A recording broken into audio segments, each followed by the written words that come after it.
High everyone, how are you? Welcome to my YouTube channel. আমরা যখন Google play স্টোরের মাধ্যমে কোনো অ্যাপস ইনস্টল করে থাকি, তখন এমন কিছু স্প্যাম অ্যাপস থাকে যেগুলো সেটার জন্য খুবই ক্ষতিকর। আমরা সাধারণত এই অ্যাপসটি দেখতে পাই না, বা যদি ইনস্টলও হয়ে যায় তাহলে এটি দেখার কোনো উপায় থাকে না।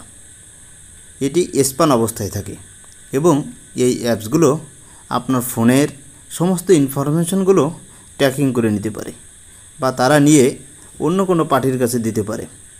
তখন আমরা কিন্তু অনেক সমস্যার ভিতরে পড়তে পারি।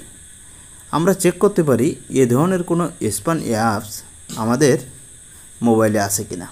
এটি কিভাবে চেক করবেন আজকের ভিডিওতে সেটি আপনাদেরকে দেখিয়ে দেব। এর জন্য যে কাজটা করতে হবে, ফার্স্ট আপনার মোবাইলের ডিসপ্লেতে আসবেন এবং প্লে স্টোর নামে একটি অ্যাপস আপনি পেয়ে যাবেন। এই আইকনে আপনি ক্লিক করে দেবেন। ক্লিক করার পরে উপরের দিকে দেখবেন আপনার যে প্রোফাইল আইকন আছে, আপনার ফটো থাকবে, এখানে ক্লিক করে দেবেন। এখানে ক্লিক করার পরে আপনি দেখতে পাবেন ম্যানেজ অ্যাপস অ্যান্ড ডিভাইস নামে একটি অপশন আছে। এই অপশনে আপনি ক্লিক করে দেবেন। এই অপশনে ক্লিক করার পরে উপরের দিকে যে অপশনটা থাকবে,